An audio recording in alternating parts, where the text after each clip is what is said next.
Hello friends, আমি সুস্মিতা। আমার চ্যানেলে জানাই সবাইকে ওয়েলকাম। তোমরা কেমন আছো? আমি ভালো আছি, আশা করি সবাই ভালো আছো। সবার দিন খুব ভালো কাটুক। তো চলো, কোথায় যাচ্ছি রেডি হয়ে ওয়েট বলছি। তো যাচ্ছি আমরা ঘুরু ঘুরু করতে। কোথায় বলো তো? দীঘা। দীঘা আশা করি সবার পছন্দের জায়গা। তো আমরা এখানে সবাই মিলে যাচ্ছি। এখানে সব আমাদেরও ভাই বোনেরা সবাই যাচ্ছে। তো আমরা স্কুল থেকে আমাদের স্যার নিয়ে যাই, প্রত্যেক বছর একটা করে ট্যুর হয়। তো এই ট্যুরটায় আসায় আমরা সবাই বসে থাকি, একটা বছর অপেক্ষা করি যে আরও। এটা হচ্ছে আমার বান্ধবী, ওই একটা বান্ধবী। তো এর তো বিয়ে হয়ে গেছে অলরেডি। তো এখানে জানো তো, আমি যখন যাই না তখন কেউই আসেনি। আমার একটা বন্ধুকে ফোন করছি, হ্যাঁ রে গাড়ি এসছে? ও আমাকে বলছে হ্যাঁ হ্যাঁ গাড়ি চলে এসছে। মানে এতটা বদমাইশ, এসে দেখছি কেউ নেই, কেউ আসেনি। মানে এই বোন করলো এসেছিলো, আর আমি এসেছি। দিয়ে আমি না দেখে ঘুরে পড়ছিলাম। স্যার বলছে এই কোথায় যাচ্ছিস? আমি বলছি যে স্যার দেখুন না, আমাকে ফোন করে ডাকলো, বললো বাস চলে এসছে তোমাদের সঙ্গে কথা বলতে বলতে। তো এখানে বাস ছেড়ে দিয়েছে অলরেডি। আর পেছনে আমাদের ওটা স্যার, আর এই ধারটা হচ্ছে আমাদের আমার বন্ধু। আর আমরা সবাই মিলে খুব এনজয় করতে করতে যাচ্ছি, বেড়াতে যাচ্ছি বলে কথা।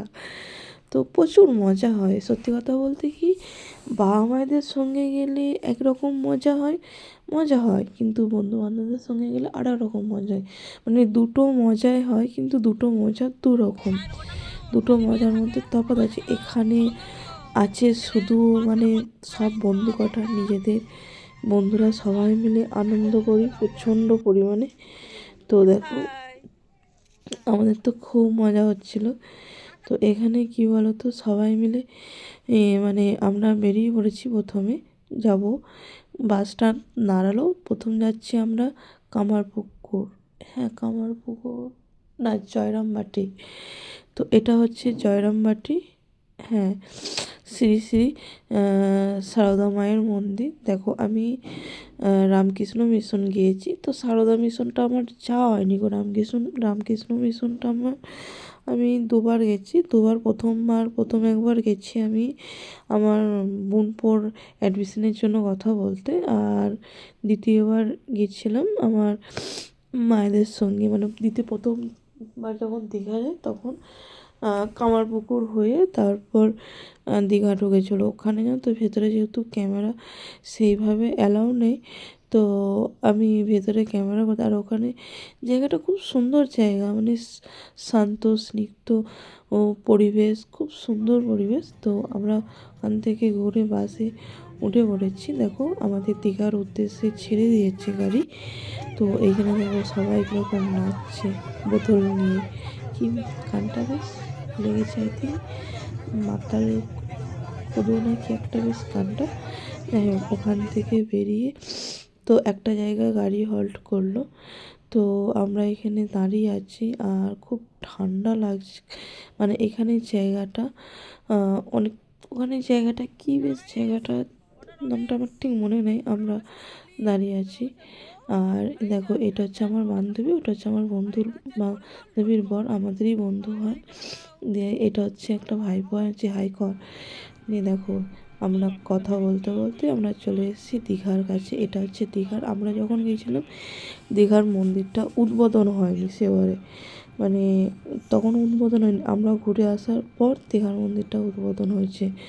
দেখো, আর এবারে ইচ্ছা আছে, মানে দ্বিতীয়বার একবার যাওয়ার ইচ্ছা আছে দীঘা জানো তো, মানে যতই যাও কেউ আলার হয় না। দীঘা সমুদ্র, তারপর প্রত্যেক বছর নতুন নতুন কিছু না কিছু আর চেঞ্জ হচ্ছে, এরকম একটা ব্যাপার। তো দেখো ওখান থেকে আমরা প্রথমে দাঁড়িয়ে দেখো হোটেলের সামনে গিয়েছিলাম, হোটেলের সামনে কাছে চলে এসেছি। এবার আমাদের তোমার প্ল্যানিং হচ্ছে মোহনায় যাবো বলার। এখানে সবাই একটু গাড়িতে নাচছে দেখো, সবাই মিলে।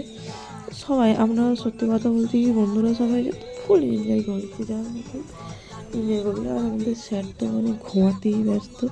এবারে জানতে একটা মজার ঘটনা, বলি, আমাদের স্যারকে না কি বেঁধে দিয়েছিল, মানে ঘুমাচ্ছে তো, আর যখন ব্রেকটা করছে পড়ে যাওয়ার ভয় আছে।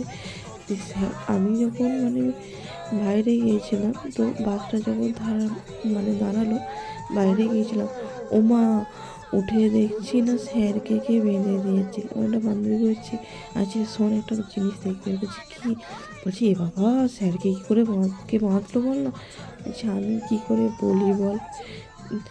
দেখো এখানে সবাই নিজের নিজের মতন আনন্দ করতে ব্যস্ত। আর সত্যি কথা বলতে কি, বছরে একবার করে একটা করে ট্যুর করা ভালো, নিজের মাইন্ডও ব্রেক হয় আর নিজেও একটু মানে একটু অন্যরকম পরিবেশের মধ্যে যায়।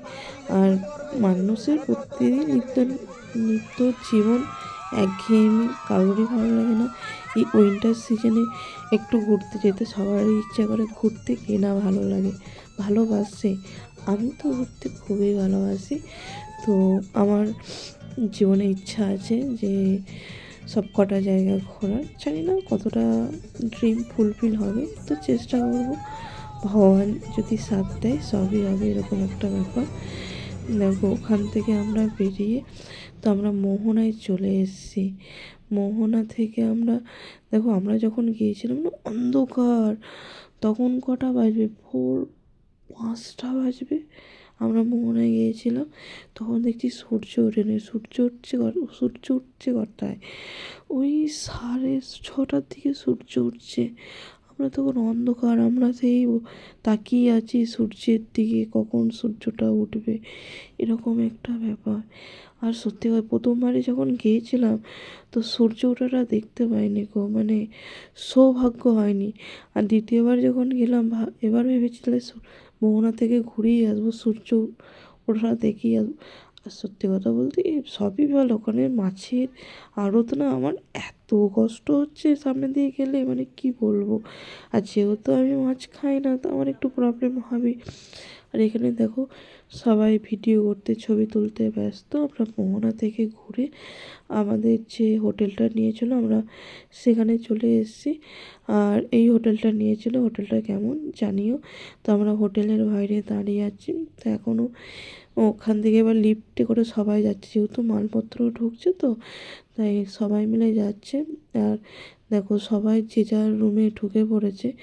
আর এটা হচ্ছে আমাদের রুম, আমি আর আমার একটা বান্ধবী ছিলাম, দুজনে মিলে। এই রুমটা কেমন জানিও। তো দেখো এখানে সবাই মানে এক একটা রুমে দুজন করে, আর যে যার স্পেশাল যদি রুম নেই সেটা আলাদা।